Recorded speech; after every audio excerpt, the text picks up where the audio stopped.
My name is Natasha Ishaq, and I am a recent graduate from the College of New Jersey.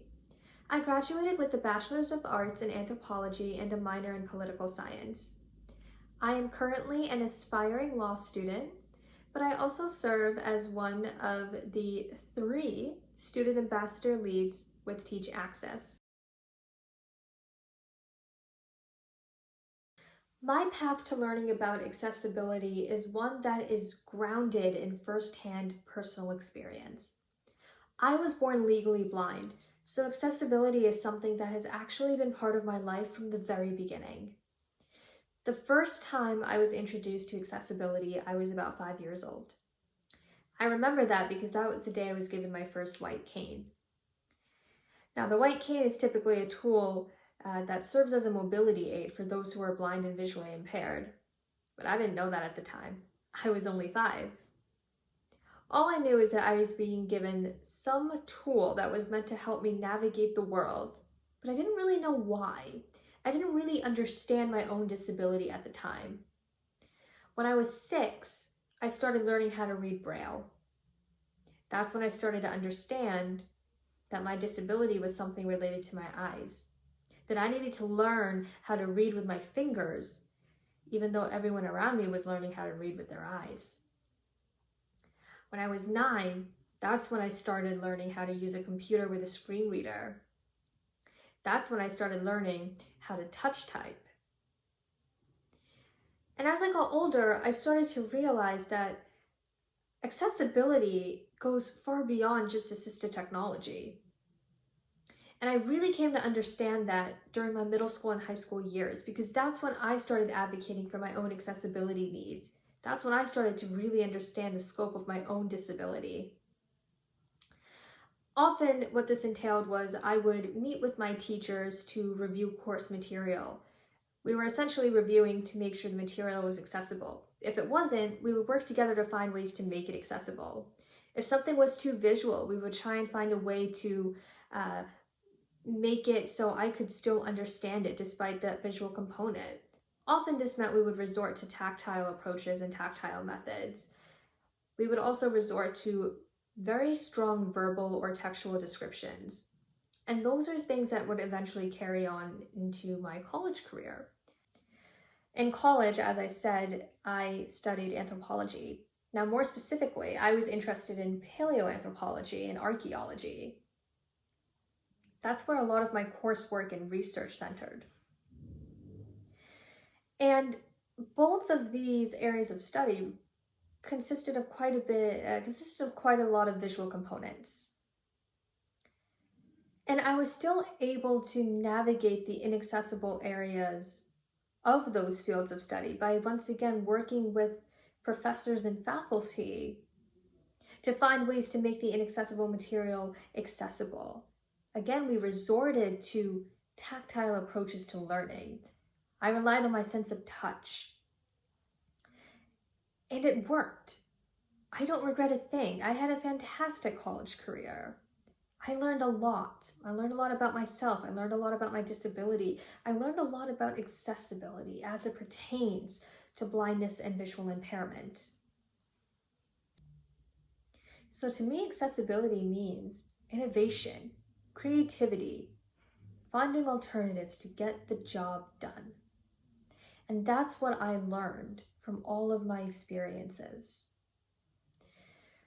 But I continue to learn about accessibility to this day because accessibility goes far beyond just the blindness and visual impairment field. And I learned that more when I got to college. That's when I started meeting other students with other disabilities and other accessibility needs. And that's when I started learning about all of those different accessibility needs. Accessibility is such a broad field, and there is so much to learn every day. I continue to learn more and more. And I think that's what's so amazing. There is so much to learn. But the conversation has to begin. We live in a society where accessibility and disability are not normalized, where these things are hardly ever talked about. We need to start the conversation. Because we live in a society that does not yet normalize disability and accessibility, it is incredibly important that we implement accessible practices and accessibility features in our own work, no matter what it is. I think this comes from having that general understanding that accessibility is something that should not be overlooked, from recognizing that accessibility is a need that ought to be met. Accessibility is something that should be automatic. It shouldn't even be something we think about. This idea that accessible features and accessible options should automatically be made available to those who need them actually comes from the universal design approach.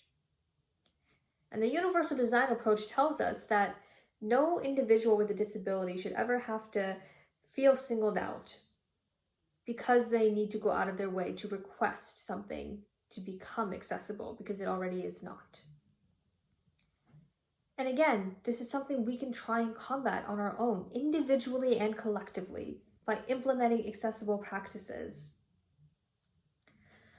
In the summer, I was a teaching fellow. I was a teaching fellow for a summer-long academic program. And on the first day of classes, I did this activity with my students where I wanted to try and get a sense of all of their different learning styles. And we had a discussion about it. I had students anonymously share their preferred learning style. So after our discussion, the way I did this anonymously is after our discussion, I had them write on Post-it notes what it is that works best for them in terms of learning. Do they prefer audio? Do they prefer reading? Are they more visual? Do they prefer working with their hands? Do they prefer utilizing their sense of touch? What is it that helps them learn? And they wrote those down on Post-it notes. Nobody wrote their names, and those Post-it notes were hung up so that my lessons moving forward could incorporate all these different modes of learning. Now, because of course I myself wasn't able to see the Post-it notes, as I'm sure many people are wondering how I, because of my own disability, was able to view this, to view all of these different learning styles. I had one of the junior teachers assist me by typing up all of these different learning styles into a Word document and sharing that with me. But my point is, it's always possible to try and find ways to meet the accessibility needs of those around us. You just have to be creative, just be innovative. And just try and think of the needs of the people you are serving beforehand. Think about how web designers, right? Web designers, when they're designing websites and web pages, they need to think about the accessibility needs of users who might need to adjust the font, of users who might need to use screen readers. All of that stuff is so important. And having these options be readily available will just help combat so many issues later down the line. And just the same way that a web designer is able to try and combat those issues and is able to make sure that people don't have to feel singled out because they need to go out of their way to request something to be made accessible on a certain web page, we should be able to do that in our own work too.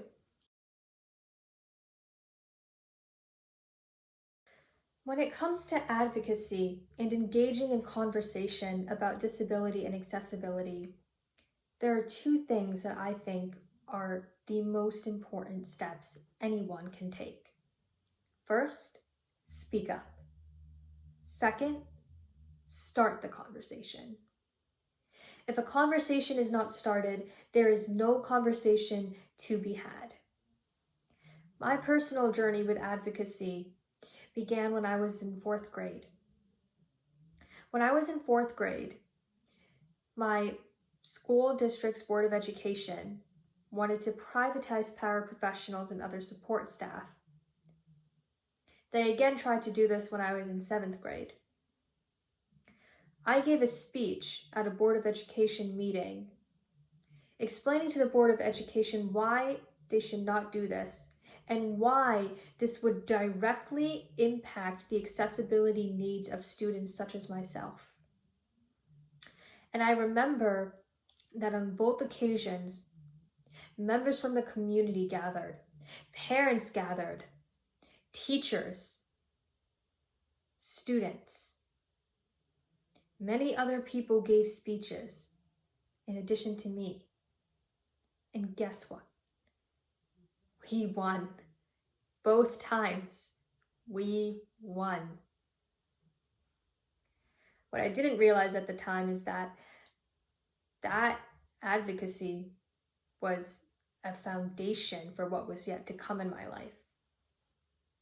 By the time I was in college, I was very fortunate enough to be able to work with a fantastic group of students, and we founded our very own disability awareness and advocacy organization on campus.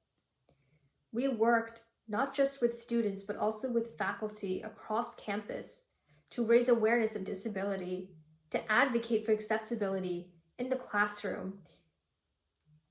And it was a success. I have been fortunate enough to guest lecture for professors who taught courses about disability, who taught courses about special education. I have been lucky enough to develop a workshop designed to enhance the accessibility of data literacy, and I was able to present that at a national conference. I've also been fortunate enough to be able to speak with congressional representatives about the importance of signing legislative bills that will enhance accessibility of Americans with disabilities. We do not live in a society that normalizes disability and accessibility, but that doesn't mean society can't evolve. We can change the minds and perception of people one person at a time by raising awareness. So whether you have an audience of 1 or 100, speak up. Start the conversation.